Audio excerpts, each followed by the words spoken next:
All right, welcome back to the second Team LocoFit Roundtable. Thank you guys so much for listening to the first one. Hope you guys really enjoyed it.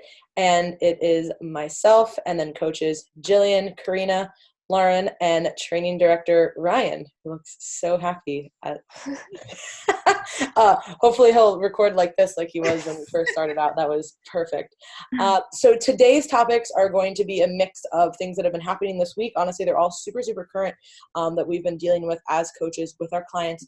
So the first one is, in general, can you reverse and then diet and do these subsequent cycles and maintain a leaner physique?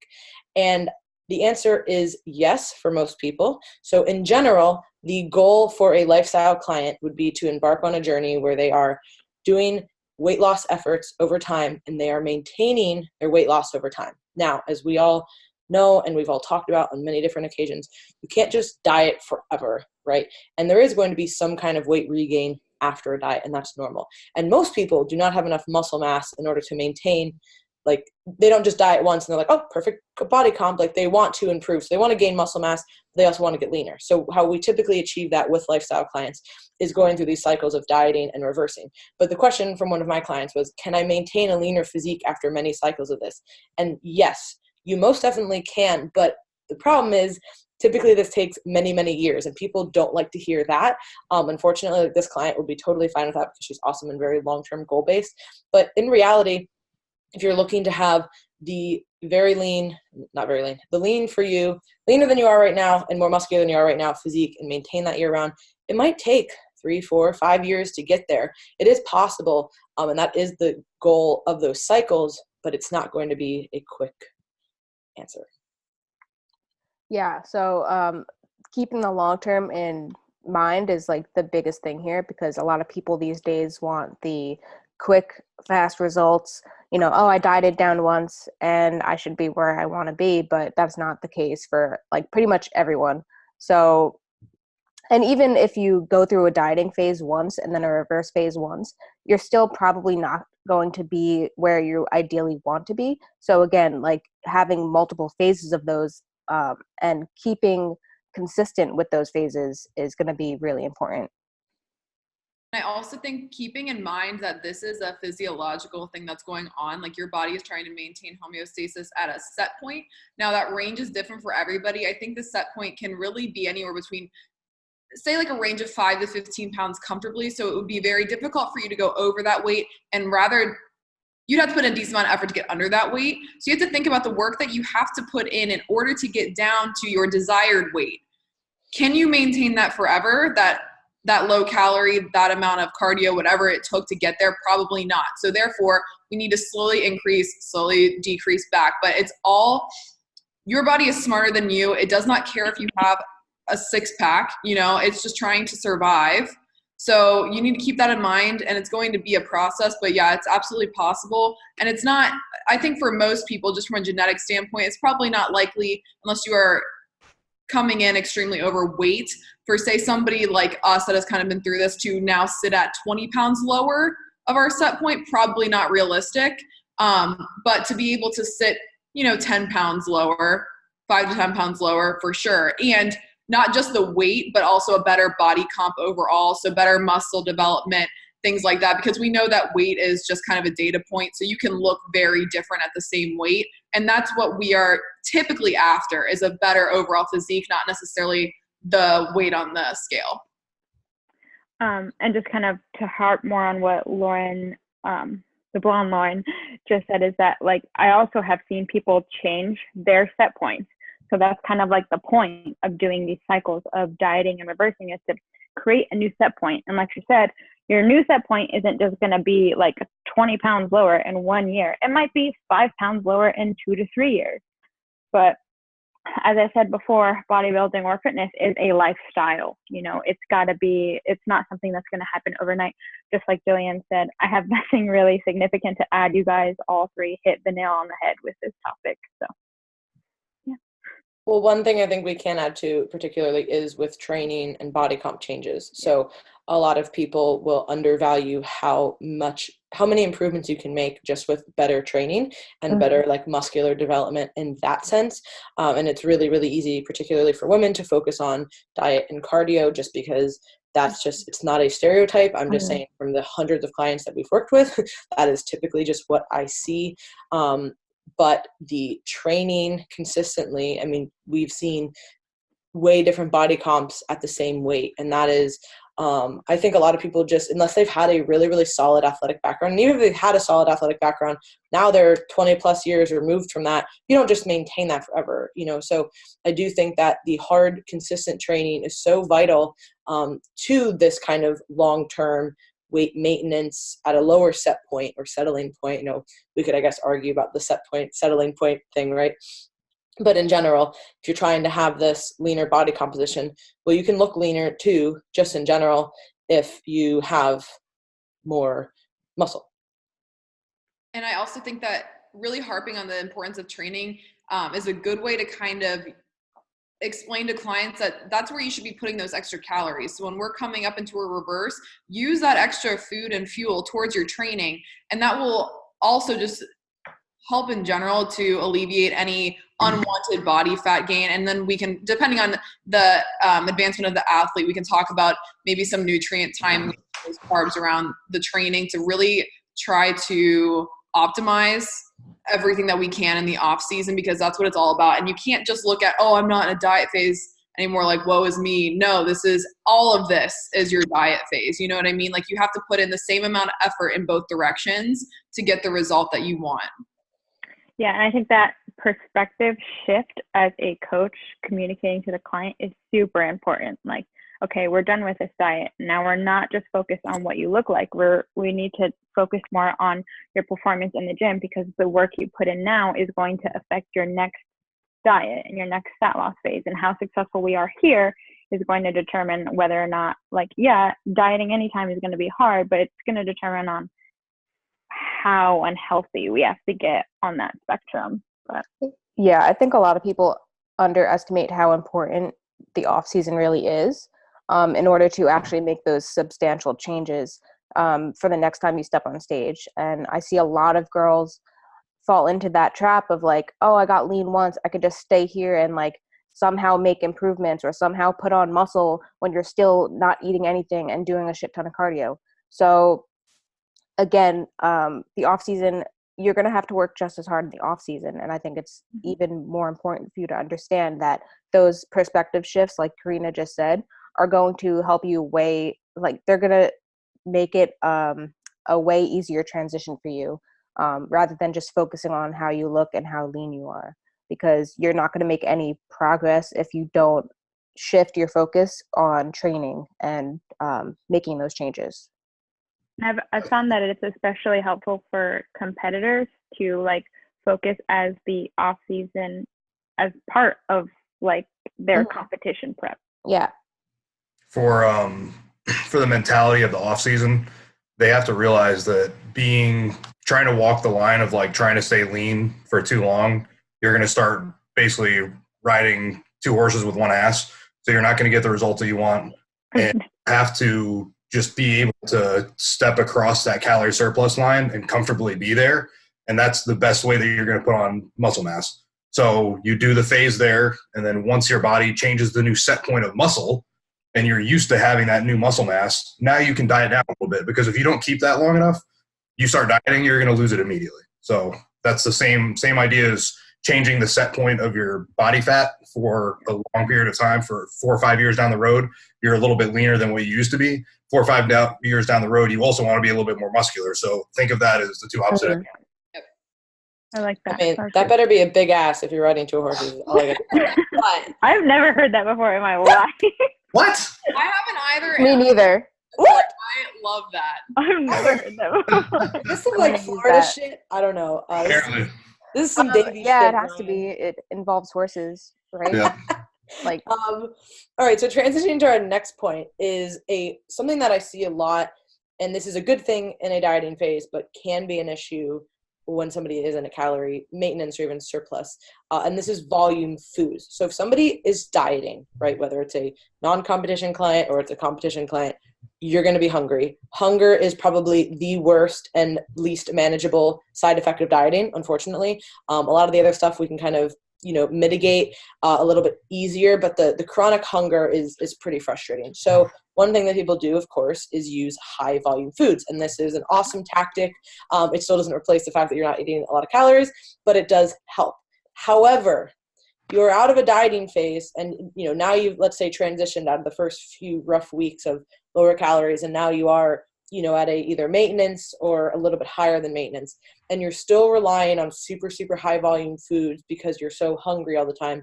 There's one of two issues in my experience. And it's one, well, that's really not enough calories. So somebody either thinks they're at maintenance and they might not be, or their mental perception around hunger is pretty skewed, which is also another thing that we can talk about, because I work with a lot of clients who, you're eating a lot of food and they're chronically hungry. And I'm like, there is an instance of where the mind plays a huge role. Obviously, like the brain and the gut are, related. So volume foods in general, yes, they're good. But if you're relying on that year round to stay full, you may not be eating the right macronutrient balance for you as far as actual amount of calories, or it might not be the right macronutrient split, or it just might be your perception around hunger. And I know you guys have dealt with this on a personal level, not Ryan, but other people. Ryan can be excluded from this conversation. Yeah. I dieted for 8 weeks once. Oh, I know. It was brutal. He actually, he tells me sometimes that he's flat. It's funny. I'm like, you don't know. I have an 8-week ebook guide I can buy off Instagram. Yes. I'll give you my discount code later. Oh, sick. What were you going to say, Lauren? Yes. So I have 2 points there. One is I just want to kind of clarify for people what we mean when we say high volume foods. So most of the time, at least in my opinion, that's going to be things that are like cruciferous vegetables. So anything that you can eat raw. Cauliflower rice becomes like your best friend and you try to convince everybody that it tastes like the real shit. Don't ever believe a bikini girl when she says something tastes good. Oh my God, this sweet egg white omelet tastes so good. There's nothing worse than sweet egg whites to me. Sorry. It's worth it. So stuff like that. That's what we mean when we say high volume. So it doesn't have a lot of caloric value, not really any nutrient density to it, but it will keep you fuller for longer. So that's what I mean.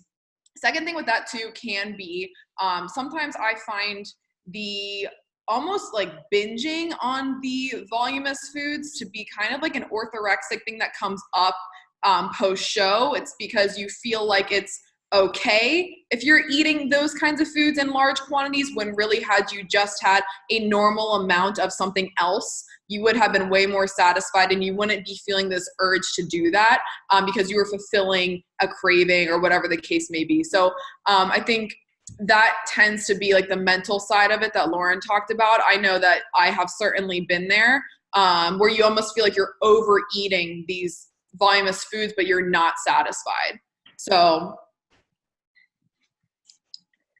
yeah, and I think a good point here to make is, when we're in prep or we're really trying to diet down hard, we develop these habits or these just, I guess, new routines in order to mitigate hunger or to just make the process more, not more enjoyable, but less hard or less difficult.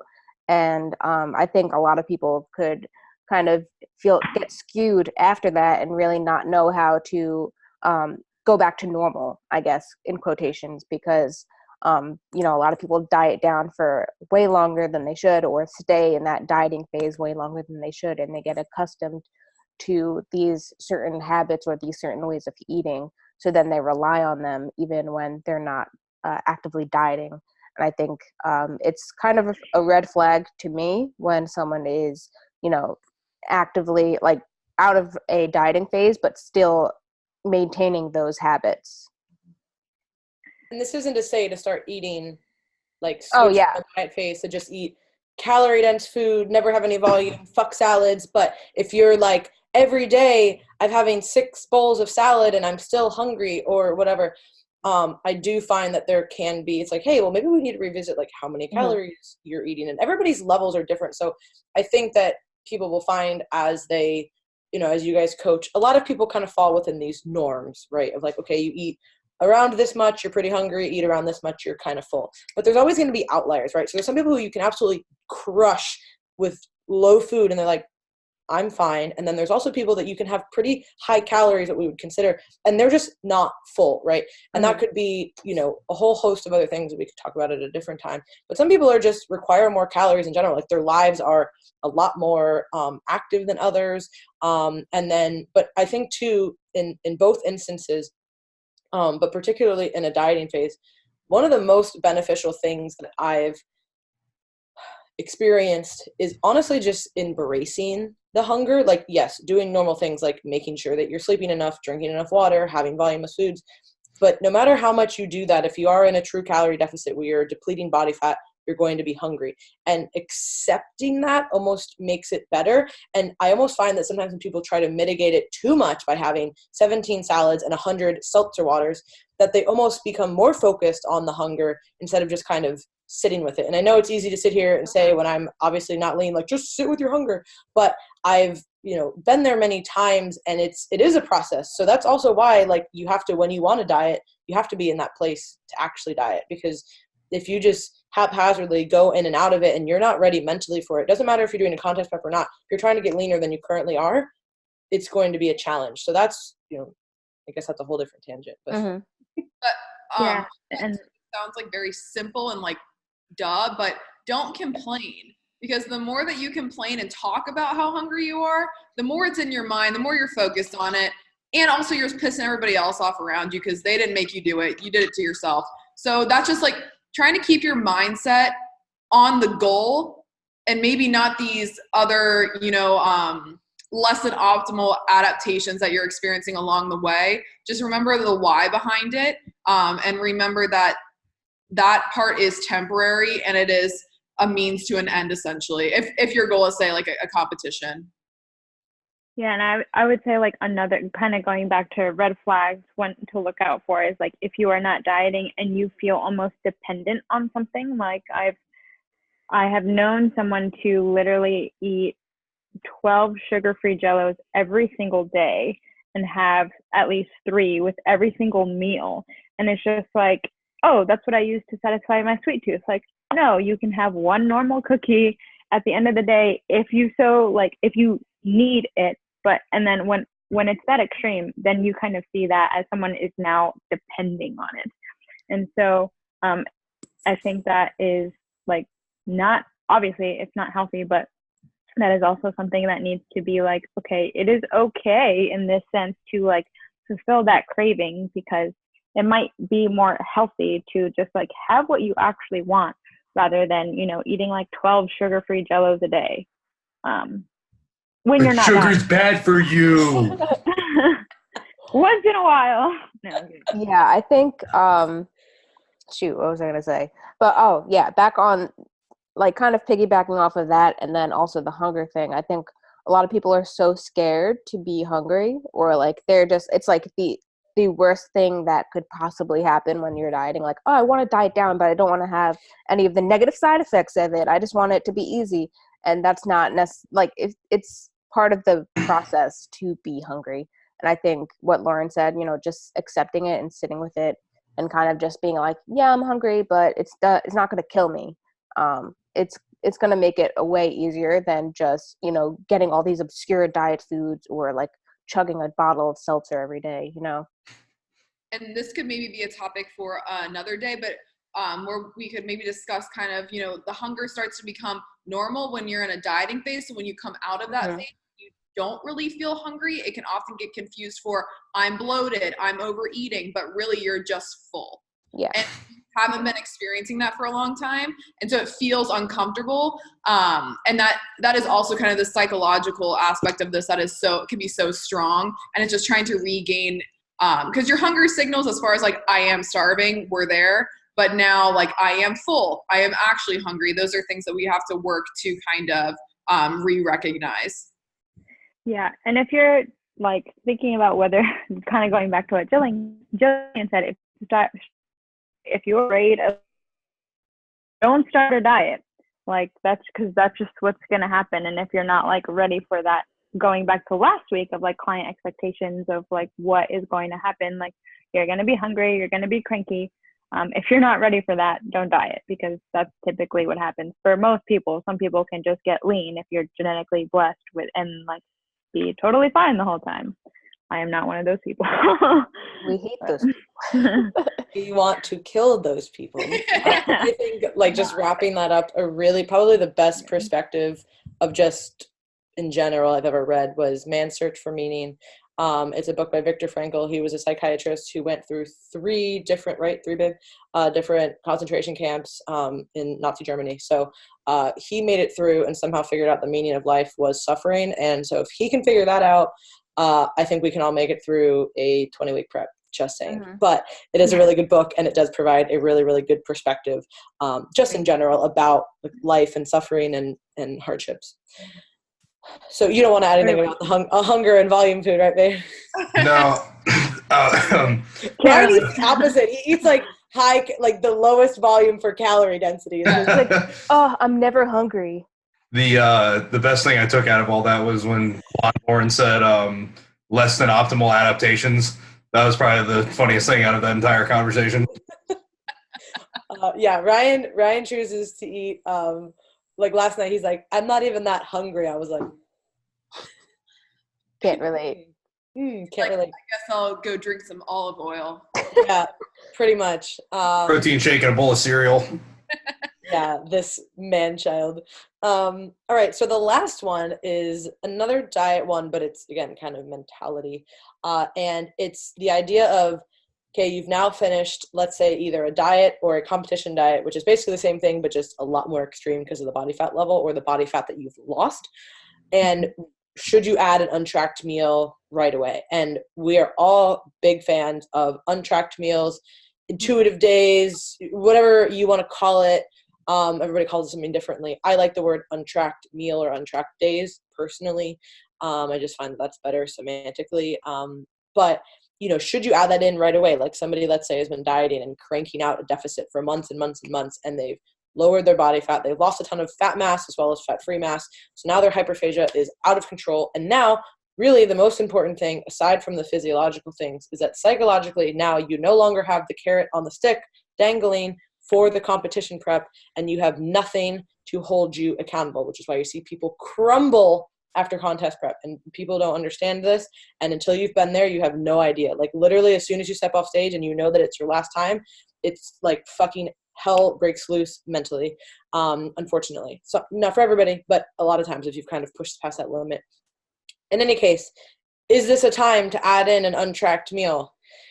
Absolutely not. Now, after the show, yes. Like pretty much how we coach all the competitors is night after the show, go have a meal. Sunday, it really depends. Do you have another show coming up? Do you have, not? If you have a show in maybe a few weeks, Sunday can be pretty relaxed as well. But then afterwards, okay, Monday, it's kind of right back on track. But moving forward, having an untracked meal from a mental perspective immediately when your body is screaming at you in all these different ways is generally not the best idea. What is a lot better is increasing calories to a level where you can actually adhere and are actually semi-satisfied, because again, satisfied is going to be not a relative. Yeah, very. I'm like, what is that word I'm looking for? Okay, relative. I was going to say murky. Yeah, murky term, which makes no sense. My brain is murky. That's a relative term. Relatively speaking, you're not really going to be satisfied. But, what we can do is like, hey, let's try and hang tight through these next few weeks. And then, you can add that in maybe sooner rather than later. But kind of immediately, I would say, is not the best plan. Sorry, I had a thought and I just completely lost it. You're like, it's I saw your finger doing stuff. Yeah. Well, basically what I was thinking was, again, while it seems like, it sucks, I want to eat whatever I want, and we're being hard asses about it, really this is for your benefit in the long run, because we don't want you taking that one untracked meal and then turning it into a week or 2 weeks. and then gaining a bunch of unnecessary weight right after you end that competition diet. And a lot of the times I believe this as well, the reverse dieting phase is going to be just as challenging as your full competition prep, just because of that. You don't have the goal in mind anymore. You don't have anything to work towards. And I think this area is even more important for you to just really adhere for the next few weeks and stick it out a little bit longer until you're in a better spot physiologically to handle that untracked meal. Yeah, I've actually heard a good tip from someone is to like treat at least the following 4 weeks after a contest prep like you're still in a contest prep diet. Obviously, calories won't be as low, but as far as the structure, the planning, all of that, those strategies should still be in play. What was I going to say? I had a thought. But, so kind of when to add those back in, as far as when to add in untracked meals again, my thing is looking for, like, obviously satisfaction is something that is different for everyone, but right after a show, like, you are likely very food focused, and when you kind of sense that you're more satisfied than usual and less food focused, might be like a safe time to start adding in untracked meals, because the main goal for me as a coach after clients step off of stage is mitigating binges and blowouts, because you just did all this hard work for all these months, tracked all your food, did all your cardio, spent all these hours in the gym. To undo it in 1 to 2 months is really disheartening. I know, and I think I'm really lucky for experiencing this, because I went through a very harsh diet. I had zero post-show guidance, and I rebounded 40 pounds in 2 months. And it was hard. It was horrible. It was really hard mentally and physically. And it took me 4 to 5 years to finally get back to a healthy place with food mentally and a healthier place physically. So how you treat those few weeks after a show can affect you within years from that show, depending on how extreme it goes. And I think something that could be kind of moving towards an untracked meal, but a little less aggressive out the gate, would be if we wanted to add maybe a refeed day in, depending on where we set the calories coming out of the show. Oh, for sure. Just to see how they kind of handle that. Because that will at least still give them some guidelines that we can monitor and have data for how your body is responding, how you felt mentally about it. But it will still give you some leeway if you want to go out and have a meal. And we've also kind of discussed there can be some trial and error when we do add the untracked meal, especially depending on your background. I know for me, sometimes if I was to do an untracked breakfast, that can kind of trickle into the rest of the day.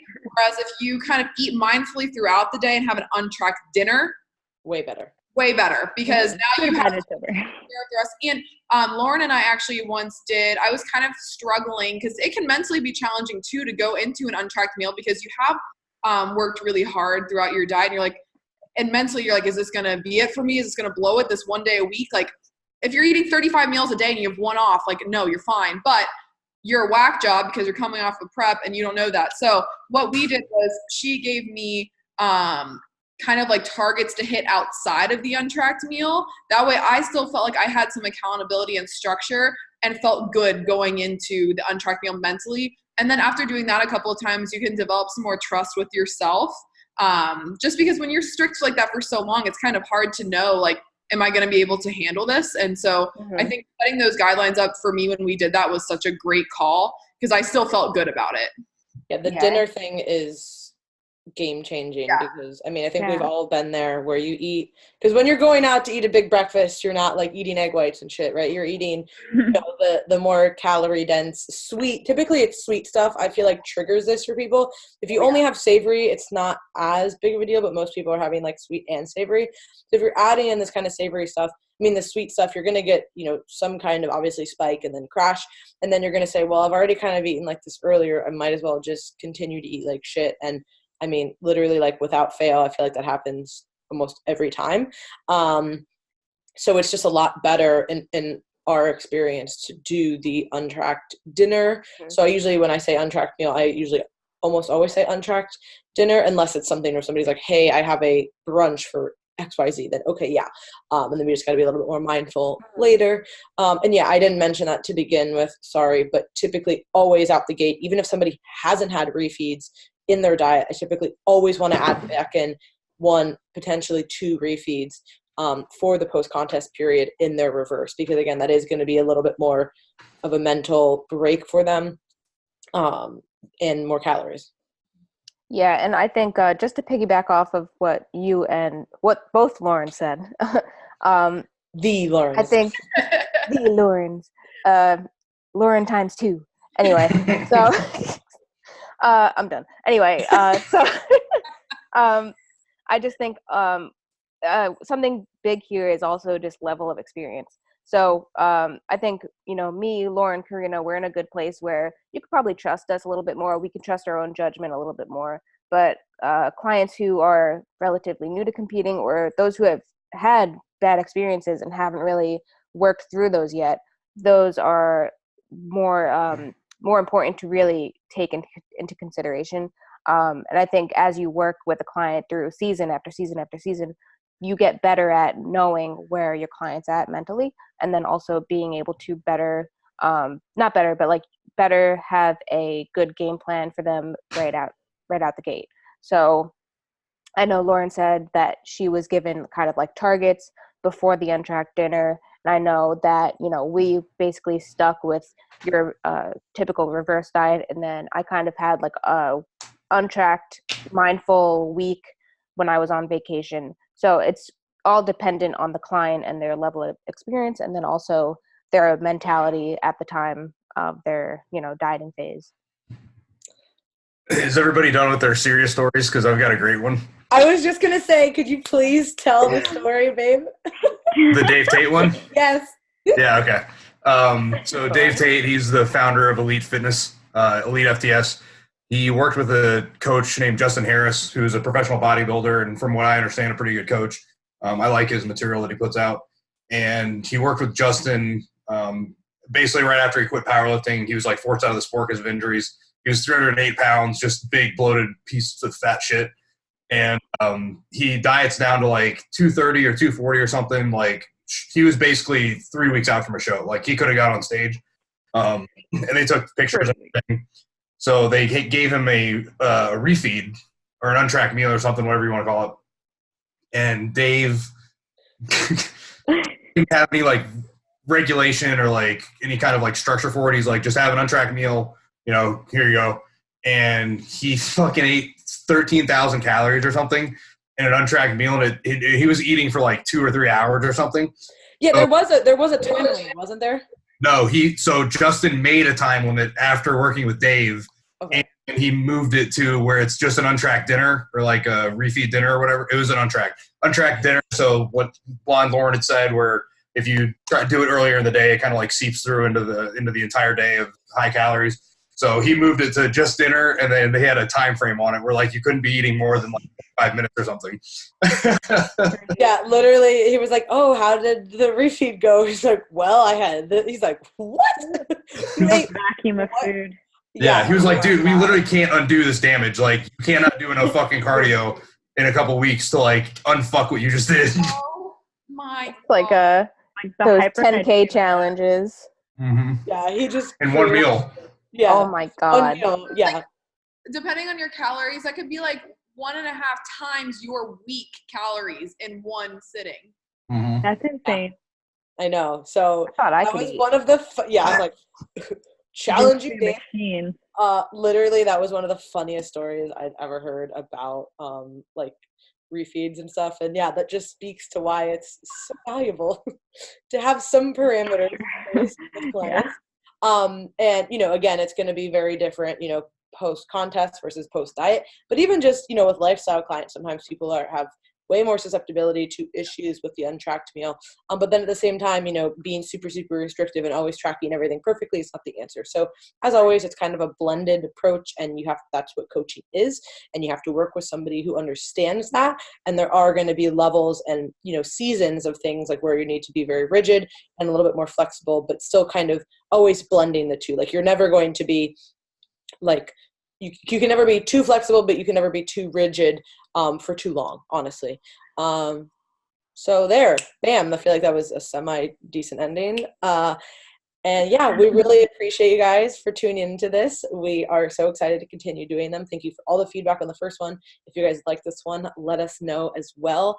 And you can subscribe to our newsletter, which is probably one of the best things that I think we get feedback on, as far as people like loving it. So you get Metcon Monday from Karina, Sunday night in your inbox, and then on Wednesday we have an educational article for you as well. So you can just go to our website, teamlocofit.com, go to the top, hit subscribe, and then you can also check out any of the programs or apply for coaching on our website as well.